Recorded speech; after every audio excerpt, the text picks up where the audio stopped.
The Raiders and Knights wrap up the final game of round 18 and the previews for the NRL Telstra Premiership. I'm your host, Renee Gartner, and I'm joined by Josh Mansour. And Josh, let's start with the Raiders. And GIO Stadium is typically a fortress, particularly in winter and these cooler months. Yes, it is. The Green Machine have been causing poor Ricky Stewart a few headaches, not only with the injuries, but also consistency in the way they're performing. Yeah, I think the consistency comes back of the, injuries to key personnel.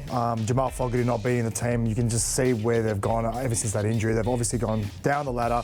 They were flying high early in the season, but yeah, unfortunately for Ricky, he's having to pull his hair out with this squad. He's got a lot of experience in this squad as well. They've signed a lot of youngsters as well, so they can see that they're building for the future. Yeah. Kale Weeks slots in at fullback and Jordan Rapana back into his main position on the wing. So you can see he's trying to get a reaction from his team, but hopefully it's this week. Well, they're going to have to hold out a very, very good Knights outfit as well too. And we'll look over them at the moment. We see the return of Kalen Ponga come back in the side. He goes straight back and takes his number 1 jersey.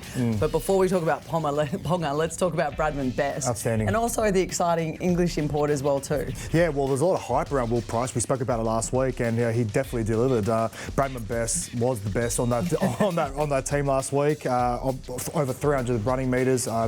Outstanding. Also, I feel like he's a bit unlucky not to be in the Origin frame this year. I think the injury obviously hampered his selection credentials, but it's good to see him back in full stride. I think with the Newcastle Knights, there's a lot of distractions on the outside, but they've really got to stay together.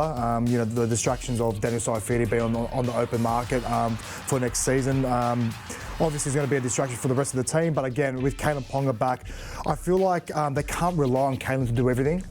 He is their star player, but you've got Fletcher on the bench as well, just in case. So you might say Kalen maybe play 60 to 70 minutes. He's back from injury very early on, but again, it's going to be a big game. Both teams have their own issues in terms of injuries, but we can't wait to watch this one. Well, Newcastle team with strike power, Raiders, they love it gritty. It's going to be cold. Correct. It's going to be winter. Is that enough? Where does this game on? Well, I feel like in the outside backs, I think Newcastle got the Canberra Raiders covered, but when you look at the forwards for the Canberra Raiders, I think they've got the Newcastle Knights covered. So it's going to be an interesting game to watch. I can't really predict how this is going to go. Again, there's a lot of distractions outside off the field for both teams, but I'm leaning towards the Newcastle Knights with the inclusion with Kalen Ponga. I really loved their performance last week. Bradman Best is back at his best, so I feel like they've got enough points in them. All right, thank you very much, Josh. Great week of previews. Good. If you want to see this match live, go to nrl.com/tickets. If you can't get to the game, remember you can watch it on Channel 9, Foxtel, Sky New Zealand or KO. Kick-off is at 4:05 p.m.